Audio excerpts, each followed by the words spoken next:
ہمارے ایک اسٹوڈنٹ اسرائیل مگیر سے 8 سے میرا خیال ہے 10 سال پہلے کی بات ہے، انہوں نے بارہا یعنی ایک خواب دیکھا، وہ مجھے جانتے بھی نہیں تھے، انہوں نے خواب دیکھا اور وہ تصوف کی لائن میں تھے، مرشد کی تلاش میں تھے. انہوں نے خواب دیکھا کہ جی میں ایک ایسی جگہ پہ جاتا ہوں جہاں پہ اس طرح کی ایک گلی ہے، اس گلی میں انٹر ہوتا ہوں اور اتنے نمبر پہ ایک مکان آتا ہے، اس مکان میں انٹر ہوتے ہی لیفٹ پہ ایک بیٹھک ہے، اس میں ایک شخص جو ہے وہ کالی پگڑی پہن کے درس دے رہا ہے. اور یہ خواب انہوں نے کئی دفعہ دیکھا اور جا کے اپنے علماء کرام سے پوچھا کہ یہ سب نے کہا جی تمہیں عنقریب اپنا مرشد مل جائے گا.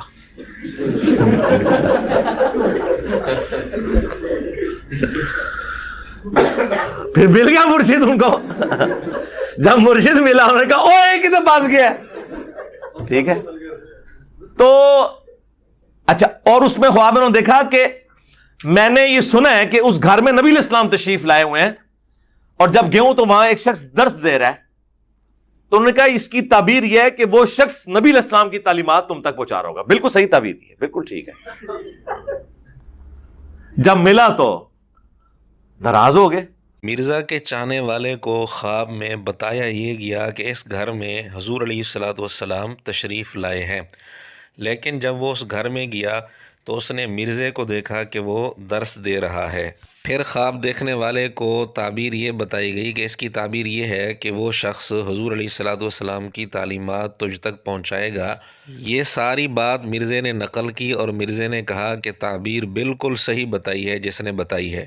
یہاں مرزے نے یہ نہیں کہا کہ یہ شیطانی خواب تھا، اور دیکھنے والے کو اس نے یہ نہیں کہا کہ تو توبہ کر، تجھ پر شیطان مسلط ہو گیا تھا. بتایا تجھے یہ جا رہا ہے کہ حضور علیہ الصلوۃ والسلام تشریف لائے ہیں، لیکن تو نے مجھے دیکھ لیا تو یہ تو شیطانی خواب تھا. ایسی کوئی بات مرزے نے نہیں کی. کیونکہ مرزے کے اپنے متعلق تھی، خود مرزے کے بقول. لیکن تصویر کا دوسرا رخ یہ ہے کہ حضرت تھانوی رحمۃ اللہ علیہ کے چاہنے والے نے خواب میں غیر اختیاری طور پر کوشش کے باوجود اس سے کلمہ غلط نکل گیا. نبی پاک صلی اللہ علیہ وسلم کا نام لینا چاہتا تھا لیکن نام حضرت تھانوی کا نکل گیا کلمے کے اندر. پھر بیدار ہونے کے بعد بھی کوشش اس نے کی کلمہ صحیح پڑھنے کی، لیکن کلمہ اس کی زبان سے غلط نکلا، کفریہ کلمہ نکلا. اس پر وہ پریشان ہوا اور حضرت تھانوی رحمۃ اللہ علیہ کو خط لکھا. تو حضرت نے جواب میں کہا کہ اس واقعہ میں تسلی ہے اور یہ اشارہ ہے اس بات کی طرف کہ جس کی طرف تم رجوع کرتے ہو وہ متبع سنت ہے.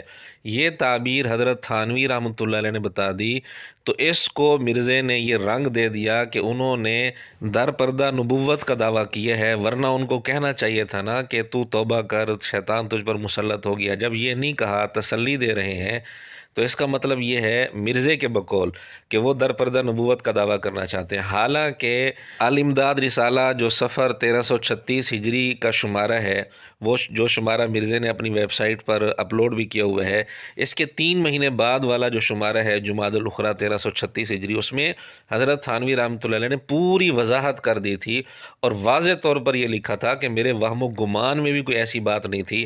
اس کے باوجود مرزے نے آج تک ان پر الزام برقرار رکھا ہوا ہے، اب تک الزام لگا رہا ہے.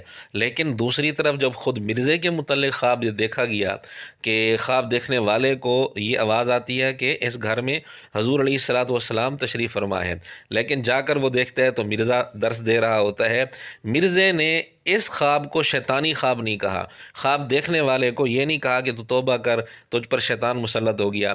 تو مرزے کے اپنے اصول کے مطابق پھر مرزا بھی در پردہ نبوت کا دعویٰ کرنا چاہتا ہے. بہرحال اس ایک نمونے سے آپ اندازہ کر سکتے ہیں کہ دوسروں کی بات کو غلط رنگ دے کر بڑھا چڑھا کر مرزا کس انداز میں فتوے لگاتا ہے، لیکن جب اپنی باری آتی ہے تو وہ سارے فتوے پس پش ڈال کر اپنے آپ کو بالکل پاک صاف کر لیتا ہے.